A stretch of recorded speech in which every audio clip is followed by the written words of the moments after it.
रजनी को बचपन से ही पेंटिंग का बहुत शौक था।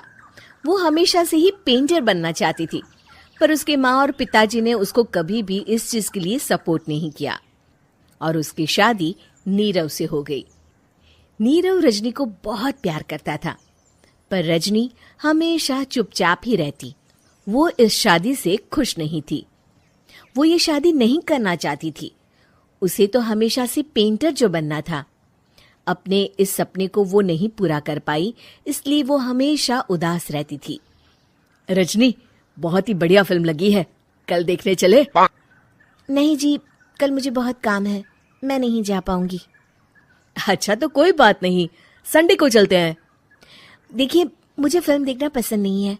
आपको जाना है तो चले जाइए। नीरव को मना करके रजनी वहां से चली जाती है और अपने बैग को खोलकर उसमें बंद पड़े ब्रश और कलर्स को देखकर रोने लगती है। रजनी, चलो ना कहीं बाहर खाने चलते हैं, कुछ तुम्हारी पसंद का। जी, मुझे नहीं जाना, मेरी तबीयत ठीक नहीं है। रजनी वहां से चली जाती है। नीरव को समझ नहीं आता कि रजनी उससे इतना दूर क्यों रहती है। वो जब भी उसके साथ वक्त बिताना चाहता है, रजनी कोई ना कोई बहाना बना देती है। एक दिन घर पर कोई नहीं था। रजनी घर का सारा काम जल्दी से खत्म कर लेती है। घर पर अकेले होने के कारण वो सोचती है कि वो आज पेंटिंग करेगी। वो अपने कमरे में जाकर पेंट ब्रशेस और कलर्स निकालकर जैसे ही कलर मिक्स कर रही होती है कि दरवाजे पर बेल बज जाती है। अब कौन आ गया इस वक्त? इतनी मुश्किल से तो मुझे पेंट करने का मौका मिला है। रजनी दरवाजा खोलती है तो उसकी सास अपनी सहेलियों के साथ खड़ी होती है और सब घर के अंदर आ जाते हैं। अरे बहू, सबको शरबत बनाकर पिला दे, बाहर तो बड़ी गर्मी है। उफ। जी। रजनी पेंट ना कर पाने से उदास हो जाती है। उसे गुस्सा भी आ रहा होता है कि उसने इस शादी के लिए हाँ क्यों कह दी। वो रसोई में जा रही होती है कि उसकी सास उसे रोकती है। बहू, सबके खाने का भी इंतजाम कर लेना, आज का लंच तो ये सब यहीं करेगी। हाँ। रजनी बिना कुछ कहे रसोई में चली जाती है। सबके लिए खाना बनाती है। सब खाना खाते हैं और रजनी घड़ी देखती है कि ये सब कब जाएंगे ताकि वो अपनी पेंटिंग कर सके। जब शाम होती है तब सब चले जाते हैं अपने घर। अरे बहू, सब तेरे खाने की तो बहुत तारीफ कर रहे थे, सबको बहुत अच्छा लगा खाना। आपको मुझे सुबह बताना चाहिए था ना कि आपकी सहेलियां आ रही हैं। पता भी है। यार, कोई अच्छा सा प्लेटफॉर्म बताओ जहां से मैं डेली का अपना और अपने फैमिली का खर्चा निकाल सकूं और उसमें ज्यादा इन्वेस्टमेंट ना हो। ठीक है, मैं तुम्हें एक ऐसा बिजनेस बता रहा हूं जिससे तुम अपना और अपने परिवार का खर्चा आसानी से निकाल सकते हो और अपना छोटा सपना भी पूरा कर सकते हो। उस बिजनेस का नाम है यूटैग बिजनेस। तो आज ही स्क्रीन पर दिए नंबर पर कॉल करो। कितना वक्त लगा सारा खाना बनाने में? अरे बहू, तू ऐसे कैसे बात कर रही है मुझसे? तो और कैसे बात करूं? मैं इस घर की कोई नौकरानी नहीं हूं कि इतना काम करूंगी। रजनी अपने कमरे में जाकर दरवाजा बंद कर लेती है। शाम को जब नीरव आता है तो उसकी माँ उसे पूरी घटना के बारे में बताती है। क्या रजनी ने आपसे इस तरह बात की माँ? हाँ, और पता नहीं उसे क्या हो गया है, शाम से बाहर भी नहीं आई है। मैंने तो कई बार आवाज दी, खाना भी नहीं खाया उसने। तू ही बात करके देख ले बेटा। नीरव अपने कमरे का दरवाजा खटखटाता है। रजनी, दरवाजा खोलो, मैं हूं।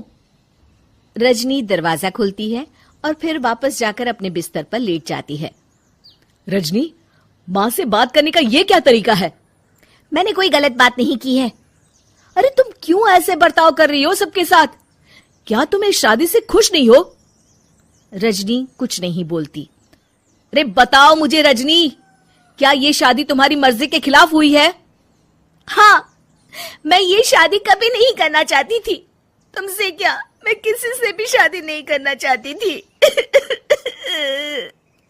रजनी रोने लगती है। चुप हो जाओ रजनी, बताओ मुझे, तुम क्यों नहीं करना चाहती थी शादी? रजनी बेड के नीचे से अपने पेंटिंग्स, कलर्स, ब्रश, पेपर्स निकालती है। इतने में उसकी सास भी कमरे में आ जाती है। ये देख रहे हो, ये थे मेरे सपने। मैं पेंटर बनना चाहती थी, पर माँ पापा ने कभी सपोर्ट नहीं किया और मेरी शादी करवा दी। मेरे सारे सपने टूट गए। हर वक्त बस गुस्सा आता रहता है मुझे। मैं जानती हूँ कि आप लोगों की इसमें कोई गलती नहीं है, पर मैं क्या करूँ, मुझे समझ में नहीं आता।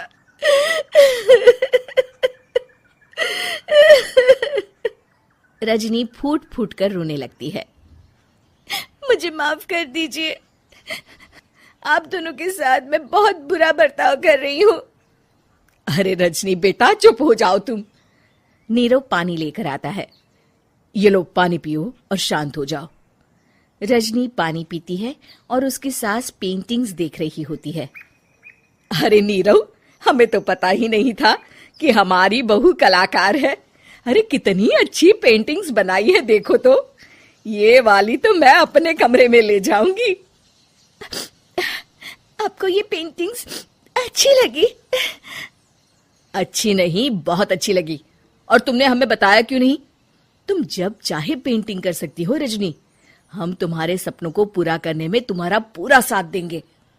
हाँ बेटा, हम कला की कद्र करते हैं। हम कलाकार तो नहीं, पर मुझे गर्व है कि मेरी बहू एक कलाकार है। रजनी, नीरव और सास तीनों हंस पड़ते हैं।